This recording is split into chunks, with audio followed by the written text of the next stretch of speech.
दोस्तों, हमारे समाज में अगर कोई भी किसी भी जाति का हो, चाहे मुस्लिम जाति का हो, चाहे हिंदू जाति को हो, अगर उसकी मौत हो जाती है तो उसका अंतिम संस्कार से पहले यानी कि उसकी अंतिम विदाई से पहले उसके रिश्तेदारों को सूचना दी जाती है। और जब रिश्तेदार आते हैं, उसको देख लेते हैं, तभी उसकी अंतिम विदाई होती है। आज की कहानी में कुछ ऐसा ही होता है। एक मुस्लिम परिवार की लड़की का मौत हो जाता है और जब मौत हो जाता है तो उसकी अंतिम विदाई की तैयारियां चल रही होती है। उसके रिश्तेदारों में खबर कर दी जाती है, रिश्तेदार के सभी लोग आते हैं, उसकी अंतिम विदाई की तैयारियां हो रही होती है। तभी उस घटना स्थल पर पुलिस भी आ जाती है। जब पुलिस उस घटना स्थल पर आती है तो उसके परिवार के लोगों से पूछते हैं कि आखिर इस लड़की की मौत कैसे हुई। परिवार के लोग बताते हैं कि सर, काफ़ी दिनों से बीमार चल रही थी, हमने बहुत कोशिश की, बहुत इलाज कराया, लेकिन सबसे दुख की बात है यह है कि इसकी जान नहीं बच पाई, इस दुनिया को छोड़कर चली गई। लेकिन पुलिस वाले बताते हैं कि एक अनजान नंबर से कॉल आया था कि इसकी नॉर्मल मौत नहीं हुई है, बल्कि इसकी हत्या कर दी गई है। इसके बाद परिवार और पुलिस दोनों लोग के बीच बहुत ही कहासुनी होती है। पुलिस वाले का कहना होता है कि जब इसकी मौत नॉर्मल हुई है, बीमारी की वजह से हुई है, तो आप लोग इस डेड बॉडी को हम लोग के हवाले कर दीजिए, पोस्टमार्टम के बाद हम लोग इस डेड बॉडी को दे देंगे। लेकिन परिवार के लोग मानते ही नहीं है। परिवार के जो लोग होते हैं, उसके जो रिश्तेदार होते हैं, परिवार के लोगों को समझाते हैं। काफ़ी समझाने बुझाने के बाद पुलिस उस डेड बॉडी को अपने कब्जे में ले लेती है और पोस्टमार्टम के लिए भेज दी जाती है। जब पोस्टमार्टम का रिपोर्ट सामने निकल कर आता है, उसमें एक चौंकाने वाली बात आती है। उसमें यह दिखाया जाता है कि जो लड़की है उसकी हत्या दम घुटने की वजह से हुई है। इसके बाद जब इसका खुलासा पुलिस निकालती है, जब इसका खुलासा होकर लोगों के सामने आता है, तो लोग भी हैरान परेशान हो जाते हैं। दोस्तों, आज की जो कहानी है सचमुच आपको हैरान और परेशान कर देने वाली है। तो आइए जानते हैं इस कहानी की पूरी जानकारी इस वीडियो के माध्यम से। मैं हूं ज्योति कुशवाहा और आपका ज्योति भोज चैनल में स्वागत है। उम्मीद करती हूं कि ज्योति भोज की जितनी भी फैमिली होगी अच्छी होगी और अपने ख्याल रख रही होगी। वीडियो में आगे बढ़ने से पहले आप लोग से रिक्वेस्ट है, जो कोई भी मेरे चैनल पर नए दर्शक हैं, वीडियो को लाइक करिएगा, शेयर करिएगा, चैनल को सब्सक्राइब जरूर करिएगा ताकि हमारा हौसला बढ़ता रहे। आज जो कहानी मैं आपको सुनाने जा रही हूँ, ये कहानी है उत्तर प्रदेश का। उत्तर प्रदेश का एक जिला पड़ता है गाजियाबाद, और इसी गाजियाबाद का नगर कोतवाली थाना का एक इलाका पड़ता है कैला भट्टा। और इसी कैला भट्टा के गली नंबर 4 में रहने वाली गुलाबसा के घर में कुल 6 सदस्य हैं। माँ का नाम होता है शमसीदा और पिता का नाम होता है नन्हे खान। साथ में ही गुलाबसा के 2 भाई होते हैं, जिसमें एक का नाम तौहीर होता है और एक का नाम वाहिद होता है। और गुलाबसा की एक छोटी बहन भी होती है। इन 6 परिवारों का अच्छा खासा परिवार था, सब कुछ अच्छा खासा चल रहा था। गुलाबसा अपने पास के ही इलाके में 12वीं की पढ़ाई कर रही होती है। गुलाबसा की उम्र होती है 19 साल के आसपास। दरअसल 2 नवंबर की रात को गुलाबसा की मौत हो जाती है और 3 नवंबर को उसका अंतिम संस्कार का कार्यक्रम चल रहा होता है। लेकिन जब उसी बीच पुलिस आ जाती है, पुलिस इसके बारे में छानबीन करती है और जब छानबीन करती है तो सबसे पहले उस नंबर को ट्रेस करती है जिस नंबर से उसे यह पता मिला था कि इसकी हत्या नहीं हुई, इसकी मौत नहीं हुई है, बल्कि इसकी हत्या कर दी गई है। जब उस नंबर का ट्रेस करती है तो वो नंबर एक समीर सलमानी नाम के लड़के पर रजिस्टर्ड होता है। समीर सलमानी जो कि गुलाबसा के ही बगल का रहने वाला होता है। इसके बाद पुलिस उसको पकड़ती है और उसको पकड़ कर पूछती है कि तुम्हें कैसे पता कि गुलाबसा की मौत जो है नॉर्मल नहीं है, बल्कि उसकी हत्या कर दी गई है। इसके बारे में समीर सलमानी बताता है कि दरअसल मैं और गुलाबसा पिछले कई महीनों से एक दूसरे से प्यार करते आ रहे थे, लेकिन यह बात नहीं गुलाबसा के परिवार वालों को पता था और न ही मेरे परिवार वालों को पता था। हम दोनों का प्यार इतना ज़्यादा बढ़ गया था कि हम दोनों ने एक साथ शादी करने के बारे में सोच ली थी।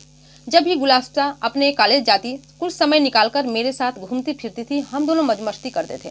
ऐसे ही एक दिन गुलाबसा मेरे साथ घूम रही होती है, तभी उसके बड़े भाई वाहिद देख लेता है। और जब वाहिद देख लेता है तो गुलाबसा को अपने साथ घर ले जाता है और उसे पूरी तरह से पाबंदियां लगा देता है। जब पूरी तरह से पाबंदियां लगा देते हैं तो गुलाबसा अब समीर सलमानी से नहीं मिल पाती है और लगभग ऐसे ही 4 दिन का समय बीत जाता है।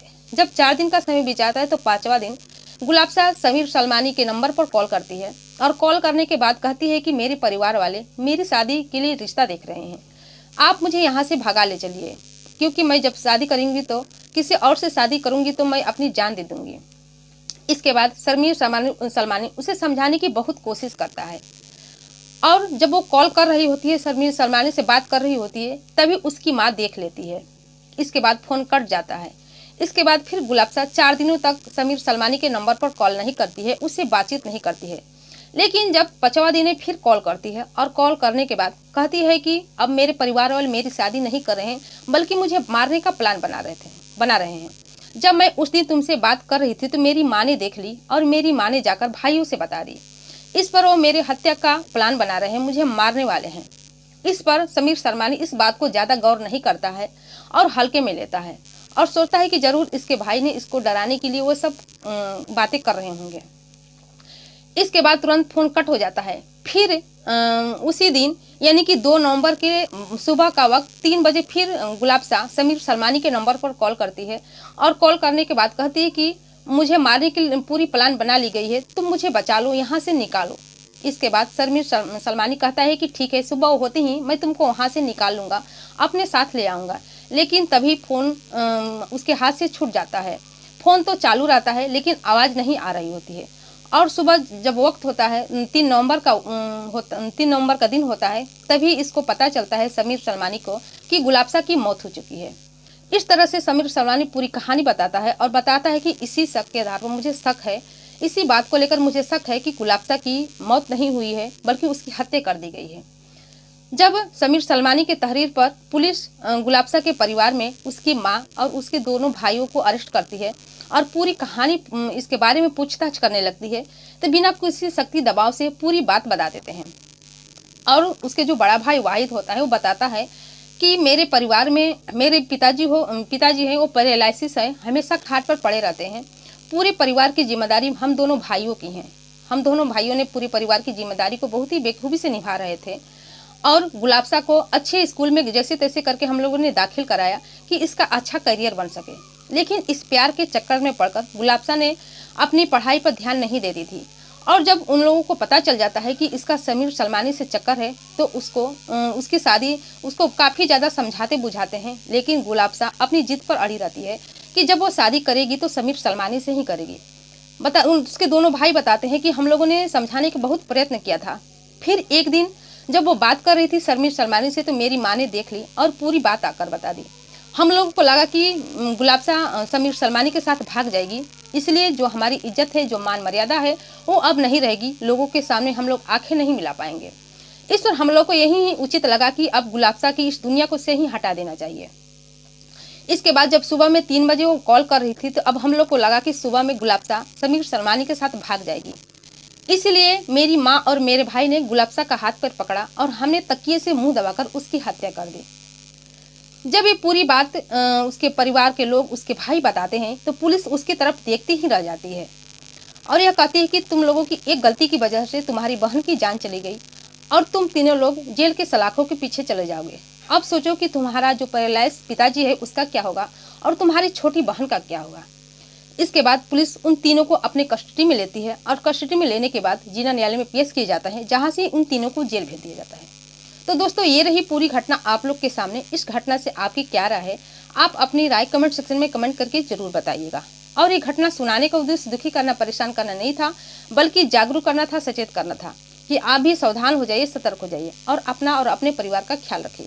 और जाते जाते मैं आप लोग से ये भी बताऊंगी कि जो कोई भी मेरी वीडियो जहाँ से भी देख रहे हैं, अपना नाम और अपने जगह का नाम कमेंट में जरूर शेयर करें, ताकि आने वाली अगली वीडियो में मैं उन दर्शकों का नाम ले सकूँ। फिर मिलती हूँ दोस्तों अगले दिन नई कहानी के साथ, नई घटना के साथ। तब तक के लिए जय हिंद, जय भारत।